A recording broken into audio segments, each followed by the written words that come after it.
The first line. Hi everyone, you're welcome to this episode. In today's episode, I want to talk about why is it that it's impossible for me to get past the first line of writing. And for me, I think for most people, if we can sit down to write, for most people, getting past the first line isn't really an issue or problem per se. Now I'll explain further.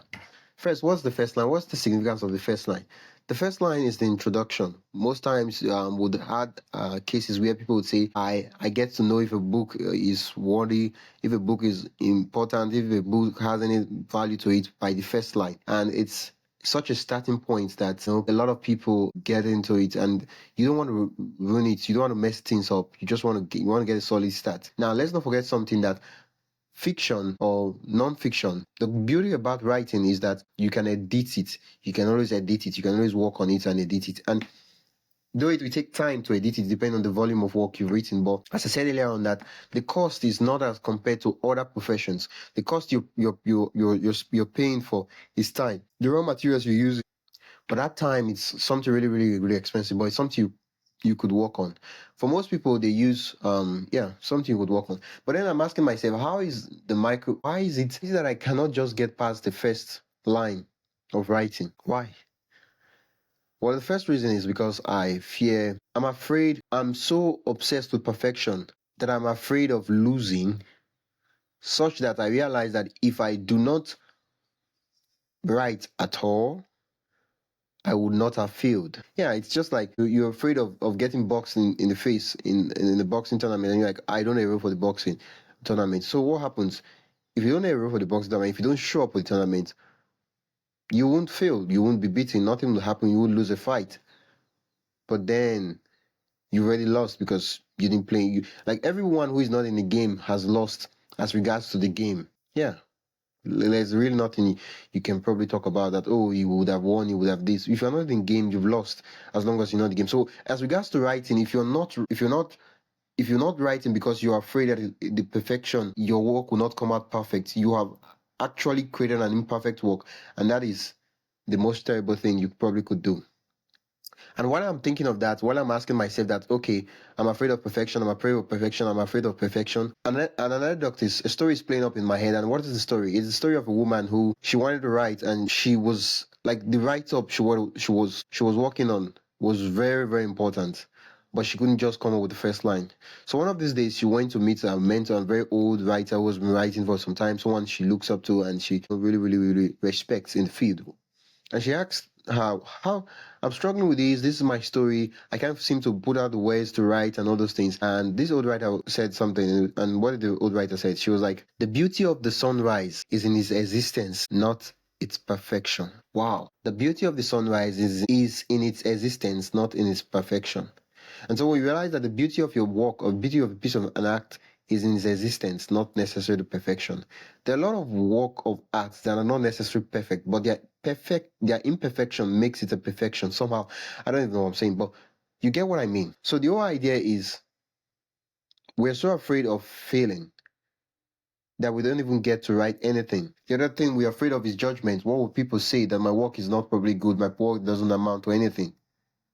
I think at the point in time, we have to, I know it's easy to say, and I keep telling myself, we have to become so obsessed with doing the work without without because, or so that. What I mean is this: I'm writing a book. That's it. I'm writing a book and I write a book. I put all my energy. I try as much as possible to give my all to writing a book. Now, I do not write a book so that I become a bestseller. I don't write a book so that I become one of the great of the great.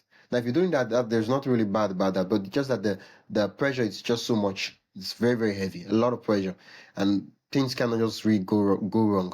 But when you're writing because you love the game, because you want to write, because you love to write, you put in your all to write. So it doesn't really matter. There is no so that. There's no, what if people don't like it? If people don't like it, like, yeah. And so, if they don't like it, and so, it doesn't really matter.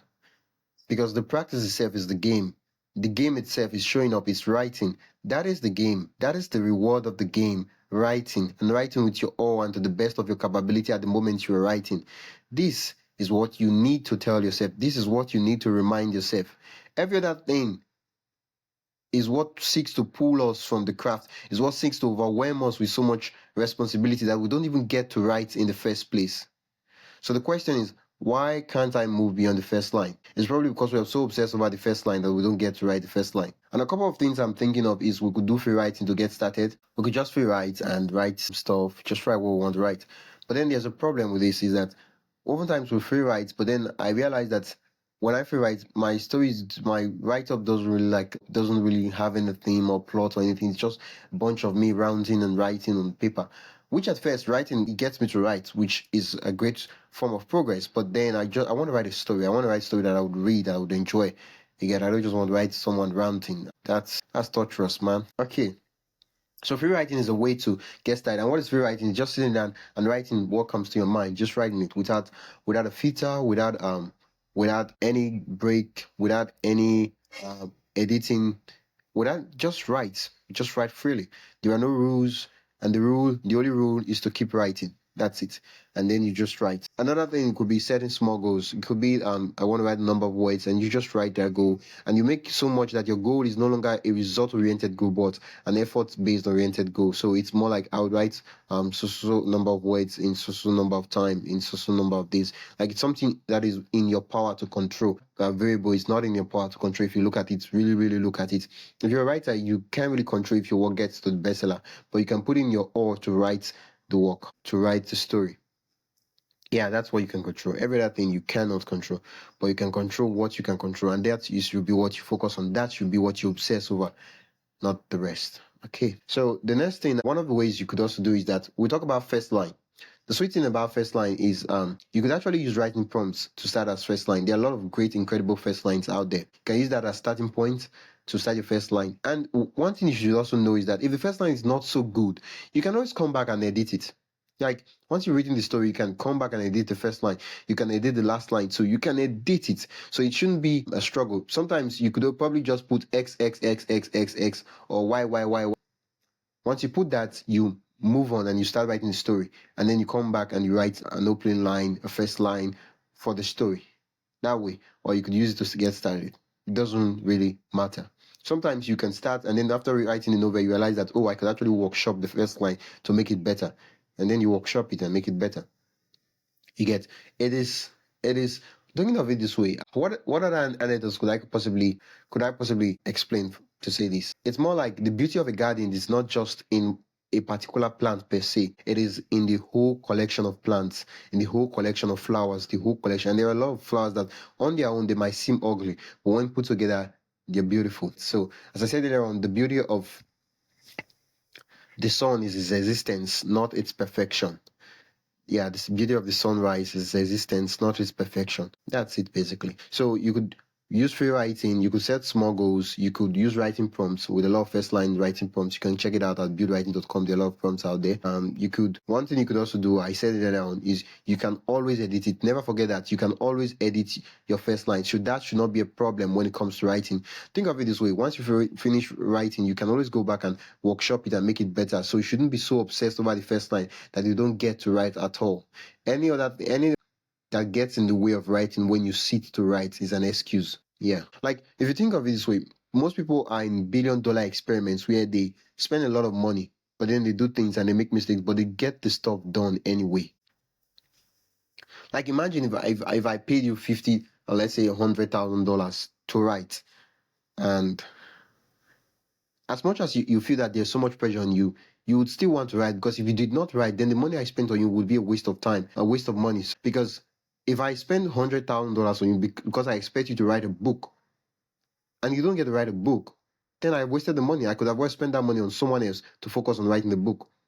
So don't so much as obsess over the finished product that you don't get to create anything.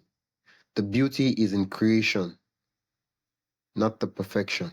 And you can always edit your work. Never forget that you can always edit your work. And I think one way we can also look at is we can embrace our imperfection. Yeah, can embrace our imperfection. What is not so good about it, we'll embrace it. We are worth learning in the work, and we'll come back and we'll workshop it. So that shouldn't stop us from writing the first line. Yeah. And sometimes I'm like, I have so many ideas. What do I possibly work on? Well, if you have so many ideas, the thing you should always know and I'm saying this from experience.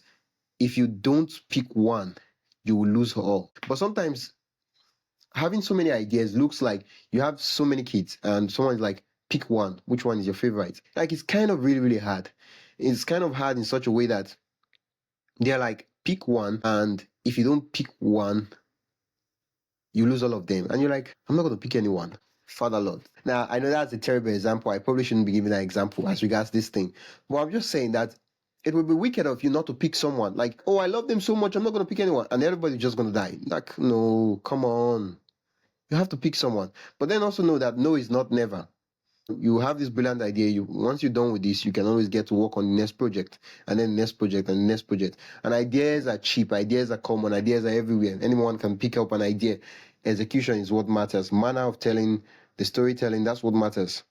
There's so many stories that are how do I explain that? They are new versions of the old. And then some stories are new stories but told in an old way.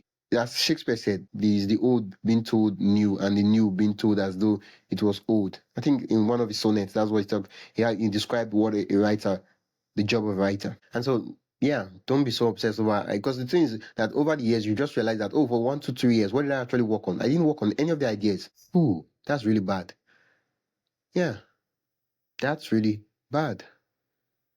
Because in an attempt to say, oh, I have so many ideas, you don't get to do anything. And it's just one way for us to procrastinate, for us to not work on the thing that is important. And that is itself, it's not really, really encouraging. So how do you overcome writing the perfect first line? How do you overcome writing something that's really incredible? Yeah, I'd love to get your feedback. You can go to buildwriting.com/podcast and you click on the appropriate button to record an audio message for me, and you can get featured in the podcast in a future podcast episode. Okay, one thing I want to talk about is right now I'm at the point where I'm doing the 100 days story challenge, and the question I'm asking myself is, I'm with younger writers, what did they do? What was their first debut work? What was their first attempt of writing? And that's what the research I want to do to work on. Like, I want to quickly find out what was their first attempt at writing, and then pick those first attempts as my project, and then put it in that 100 days and get to work on the project.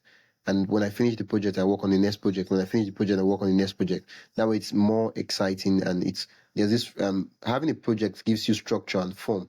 And I know as writers and as artists, we want to be flexible, we want to be free, but if you're flexible, if you're too flexible, you don't get to finish work. And as an artist, it's good to finish work. It's good to finish work. Yeah, you want to complete projects as soon as possible, because this is it. If you don't finish your work, you don't get to do anything. You're just having ideas.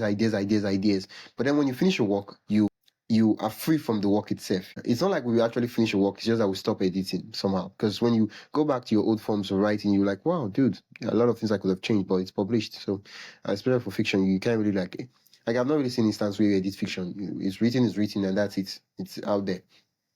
And then you move on to the next project, and then you move on to the next project. And I feel for now, looking back and looking at it, I feel that as a writer, the more like flexible and the more like flexible in a way and rigid in a way that you are so fast at finishing projects, the more flexible you are. Yeah, because then you can work on a lot of projects, because you focus on this one so much as if it's the only thing you're born to do in your life. And then you finish that work, and then you move on to the next work. And so before people are like, oh, I'm working on this. Well, the last time you were working on that stuff, yeah, I'm done with that. It's like in their mind, like, this guy is so flexible. He's working on so many different ideas. Rather than have one idea lingering for like 5-10 years, you're tied to it, man. You're tied to it. You think you're free, but you're not free. You're not free. Okay. Thank you so much for listening to this episode of Build Writing Podcast. I am your host, Luyemichi Nwakonam, and you've been listening to the Build Writing Podcast. I'd love to hear your thoughts. Send me a message, buildwriting.com/podcast, and I'd love to take your message. Yeah. What other questions do you have? What other exciting projects are you working on? I'd love to know those projects. And don't forget to follow and subscribe. And thank you for listening. I'm just ranting and giving myself advice. And thank you for listening. Yeah. Thank you so much for listening. Until next time, keep writing.